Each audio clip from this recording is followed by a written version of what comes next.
as I look back on my own experiences over the years of doing apologetics, and I consider how many things I've bungled and how many mistakes I've made and missed opportunities and imperfect ways of explaining things, and yet, time after time, I notice how people, they gravitate to Catholic truth. Have you seen that? Because it has its own gravitational pull. The Catholic faith, the truths of the Catholic faith, they're beautiful in themselves. Even if the person trying to make the case for them bungles it, they're beautiful in themselves, and there's a certain attractive power that draws people. Much like when you met the woman who would be your wife eventually, like when I met Nancy.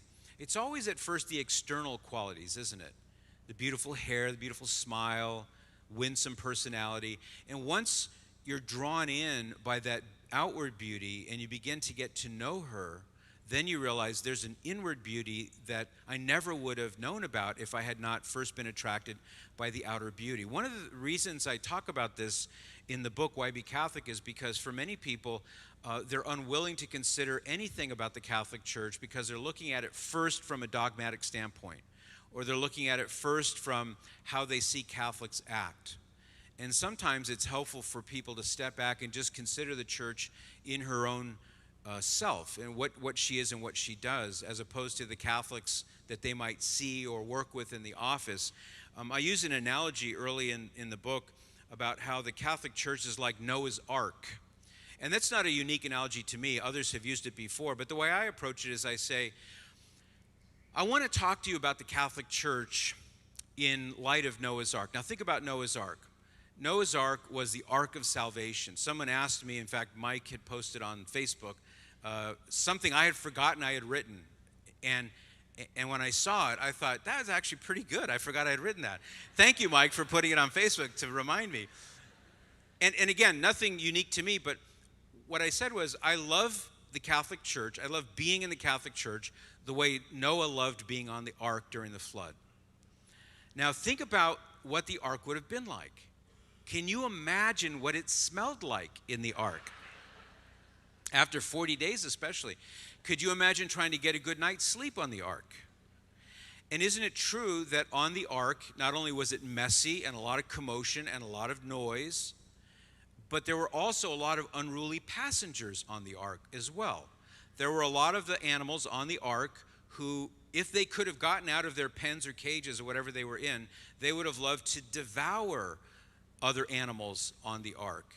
And so when I say that I love being in the Catholic Church the way Noah loved being on the ark, this is not in any way disrespectful to the church herself, but it's not a clean and tidy and odor-free place in the Catholic Church, is it? It is always rough and tumble. It has always been rough and tumble. It has always been in a kind of a state of uproar and commotion. There have been some epochs, thankfully, where God granted his people a relative calm and relative peace. But for the most part, as I've studied church history, I realize the Catholic Church this is a place that makes saints because, remember when you were kids, did you ever have a rock tumbler?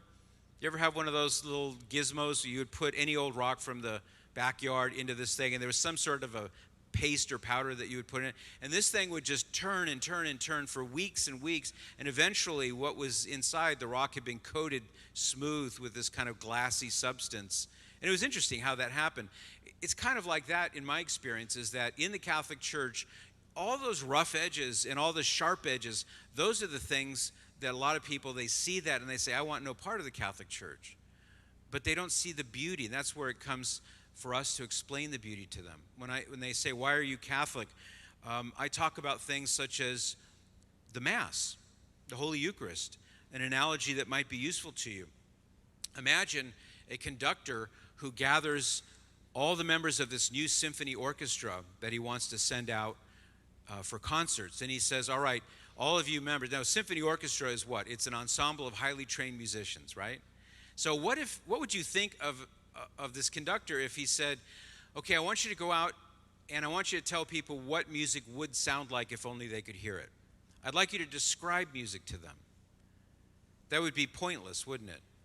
But you would expect the conductor to say, all right, here are the instruments. Now go make music. Now the analogy, as I see it, works like this. If the Catholic Church did not have the Mass, it would be akin to the orchestra not having the instruments. Because with the Mass, we can actually make the music, which is the Holy Eucharist.